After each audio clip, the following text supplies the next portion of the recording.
Bonjour tout le monde. Dans cette vidéo, nous allons faire l'exemple 8, donc au sujet de la corrélation linéaire et de la régression. À l'exemple 8, si on commence, on reprend l'exemple qu'on avait déjà travaillé dans les précédentes vidéos. Donc, on avait l'exemple ici de 8 pays. Donc, n est égal à 8. C'est ici. Oh, parfait. Et donc, on a l'indice de fécondité et l'espérance de vie pour 8 pays. On avait déjà un petit peu travaillé cet exemple-là.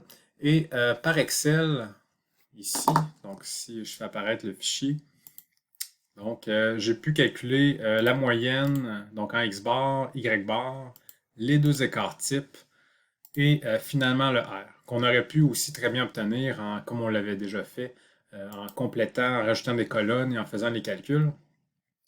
Donc ici, je vais repartir de ces informations-là, qui sont juste ici. Et on va déterminer en premier, donc en A, l'équation de la droite de régression. Donc l'équation de la droite de régression, on a besoin de deux éléments, c'est-à-dire le B qui va être la pente et le A, l'ordonnée à l'origine. Donc au niveau du B, comme on avait mentionné, lorsqu'on connaît la valeur de R, il y a une formule assez simple qu'on peut utiliser. Donc R fois l'écart type en Y divisé par l'écart type en X. Et donc, on va juste utiliser nos données. Donc, on a le coefficient qui est juste ici. On a les deux écarts types. Donc, on a juste à les appliquer dans la formule. Et on obtient ici la valeur en arrondissant de moins 7,29. Donc, ça va être notre pente. Un coup qu'on a notre B, on peut calculer notre A, l'ordonnée à l'origine. Donc ici, tout ce qu'on a de besoin, c'est les deux moyennes. Okay? Et on réutilise le B qu'on avait trouvé. Donc on a simplement à les utiliser. Et on obtenait 89,33. Donc c'est-à-dire que notre équation ici est donnée par ça. Donc ça veut dire que mon Y est égal à 89,33 et moins 7,29x. Donc ça, c'est mon équation de droite. Par Excel, si je le fais calculer carrément par Excel, j'obtiens une réponse très proche. Donc, la petite variation, c'est tout ce qui est arrondissement. Donc, si je fais apparaître rapidement ça ici, parce que grâce à Excel, je peux faire calculer donc la droite de régression aussi. On voit l'équation qui est juste à cet endroit-là. Donc, on est un petit peu plus précis avec Excel, évidemment, parce qu'ils peuvent faire des calculs avec énormément de décimales.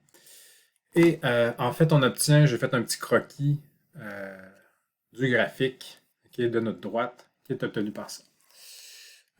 Donc, nous avons maintenant l'équation de la droite de régression, celle-ci, qui modélise quand même assez bien le nuage de points. Comme on peut voir ici, là, mon coefficient de corrélation est quand même très élevé, très près du moins 1. Donc, on a quand même un assez bon modèle. Si je reviens au graphique, on voit que les points sont quand même assez près de la droite. Maintenant, lorsqu'on demande de trouver l'équation de la droite de régression, souvent les questions qui vont suivre, c'est de s'en servir pour faire des estimations. Donc, je vais descendre encore un petit peu. Okay, c'est ici. Donc, à combien peut-on estimer l'espérance de vie d'un pays où l'indice de fécondité est de 4? Donc, l'indice de fécondité, c'était notre variable x. Donc, on sait que x est égal à 4. Et on va l'appliquer. Donc, on va remplacer le x dans notre équation de droite. Simplement juste ici. Et ça nous donne 60,2 ans. Maintenant, la question C. Okay, ça veut dire que, en fait, en B, juste pour terminer, ce qu'on estime finalement à partir de notre droite de régression, c'est qu'un pays qui aurait un indice de fécondité de 4, ça nous donnerait une espérance de vie de 60,2. Donc, vis-à-vis 4, qui serait, disons, environ ici, ça me donnerait approximativement là, 60 ans. La question c'est, est-ce que notre estimation en B est précise et justifiée? Comment est-ce qu'on peut justifier la précision de notre estimation?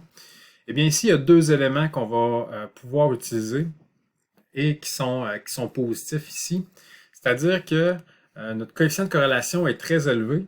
Ça veut dire que le modèle est un très bon modèle pour le nuage de points. Donc ça, c'est positif. Okay? Et le deuxième élément qui est positif aussi, qui fait en sorte que notre estimation est bonne, c'est que le x qui est égal à 4 était à l'intérieur de notre plage de données. Okay? Donc le x est égal à 4, quand on retourne voir nos valeurs de x, ici, notre plus petite valeur, ici en x, on avait 1,33, et notre plus élevé, bien, on avait 6,10. C'est-à-dire que notre 4, en fait, est à l'intérieur de tout ça. Donc, à ce moment-là, ce qu'on est en train de faire, c'est qu'on a fait une interpolation. Okay? Donc, le 4 était à l'intérieur de notre plage de données. Donc, ces deux éléments-là, ça fait en sorte que notre estimation est ici, dans le problème, assez bonne. Donc, ça termine l'exemple 8. Donc, on a utilisé pour une première fois les formules. Okay? On a déterminé l'équation de la droite. On n'oublie pas que le B, c'est la pente et le A, c'est l'ordonnée à l'origine. Et un coup qu'on a notre droite de régression, eh bien, on peut faire des estimations. Et lorsqu'on a un R qui est assez élevé avec un X qui est à l'intérieur de notre intervalle de valeurs observées, ça fait en sorte que notre estimation est relativement précise. Donc, ça termine la vidéo.